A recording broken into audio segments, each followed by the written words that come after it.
The world is on fire. Not just in the news. Not just on social media. But inside our minds and inside our hearts. Every single day, we wake up to noise. Breaking news that tells us what to fear. Angry opinions that tell us who to blame. Endless comparisons that tell us we are not enough. There is war. There is injustice. There is uncertainty about jobs, health, relationships, and the future. There is constant pressure to survive, to earn money, to compete, to prove that we are useful, productive, successful. And in the middle of all this chaos, someone says something that sounds almost irresponsible. I want you to make art, paint, write, sing, create. For many people, this feels uncomfortable. It feels unrealistic. It feels childish. It feels disconnected from reality. So the mind immediately asks questions. Is this really the right time? Isn't art a luxury? Shouldn't I focus on something more practical, more serious, more useful? Today on Top Talk, we are not just learning English as a language. We are learning how to think clearly in English, how to feel deeply in English, how to express meaningful ideas, not just correct sentences. Today's lesson is inspired by a TEDx talk and a book called We Need Your Art by writer and creative coach Amie McNee. And by the end of this lesson, you will not only improve your English skills, you may also completely change the way you see creativity, your time, and your inner voice. Let me ask you a question that many people are afraid to ask out loud. When the world is suffering, when people are struggling to pay bills, when families are worried about food, safety, and the future, does art really matter? Many people answer very quickly, without thinking deeply. They say no. They say art does not solve real problems. They say art cannot stop wars or reduce prices. They say art will not feed your family or pay your rent. They say art is selfish. They say art is something you do only after your responsibilities are finished. A hobby, a luxury, a distraction. And slowly, something painful begins to happen. Creative people begin to feel ashamed. They begin to doubt themselves. They think, how can I write poetry when people are dying? How can I paint when the world is broken? How can I sing when everything feels so serious and heavy? This feeling has a name.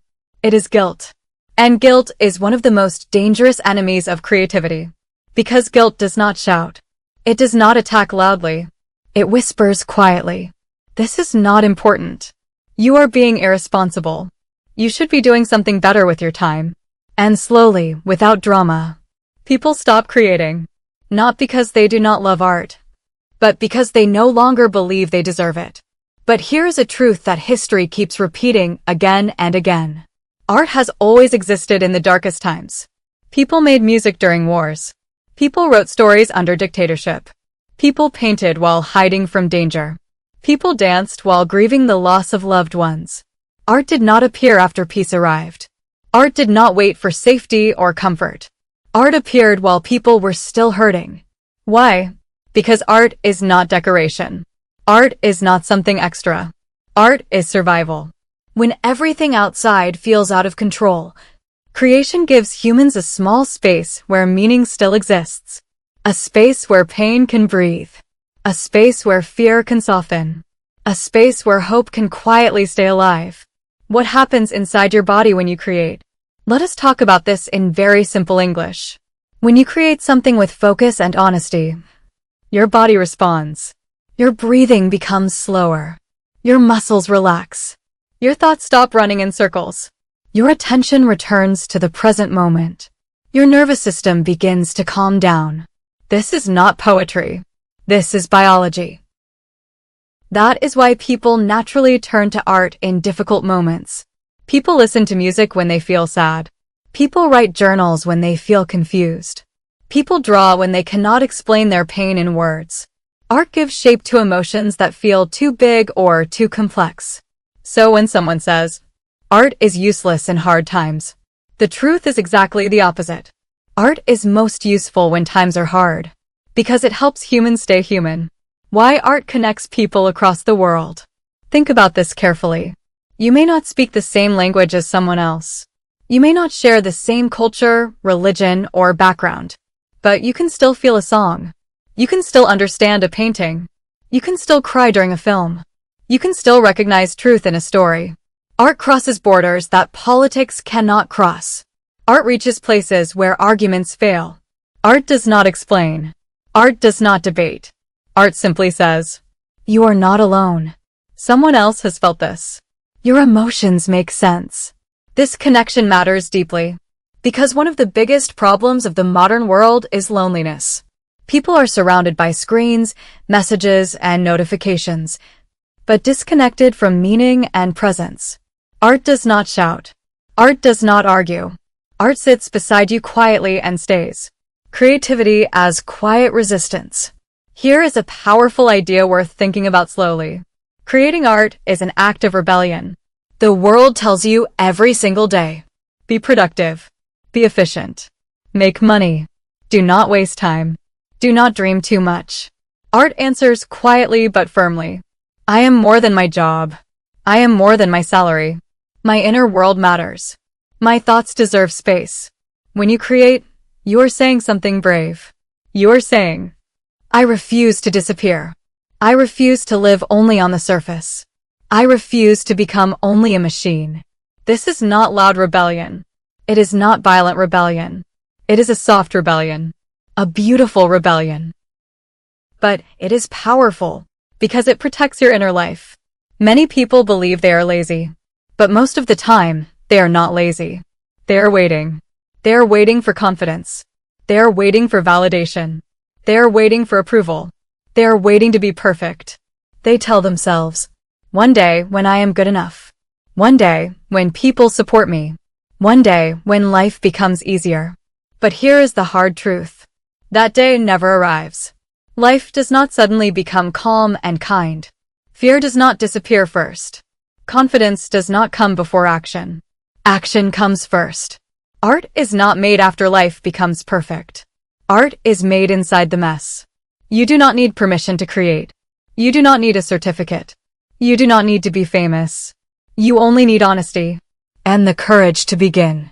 What art leaves behind? Money disappears. Jobs change. Titles are forgotten. Trends die quickly. But stories remain. Songs remain. Paintings remain. Art outlives us. Art says, I was here. I felt deeply. I tried to understand life. And maybe one day, someone you will never meet will read your words, or see your work, or hear your voice, and feel a little less alone in the world. Is that useless? Or is that one of the most human things we can do? Now, let us pause and learn English consciously. Listen carefully to these sentences. Repeat them slowly. Feel their meaning. Art is not a luxury, it is a necessity. Creativity helps us make sense of chaos. Art is how humans process pain. To create is to resist silence. Your voice matters, even if it shakes. Use these sentences in your writing. Use them in your speaking. This is how English becomes meaningful, not mechanical. If you are listening to this and thinking, I like to write, I like to draw, I like to sing, I like to create, but I feel guilty. Let me say this clearly. The world does not need less art. The world needs your art. Not perfect art. Not famous art. Not art that pleases everyone. Honest art. So create. Create when you are tired. Create when you are afraid. Create when the world feels heavy. Because in times of chaos, art is not a distraction. Art is a lifeline. If this message touched you, do not scroll away silently. Pause for a moment and write in the comments, I will create. Not tomorrow. Not when life becomes easier. Not when you feel ready. Today.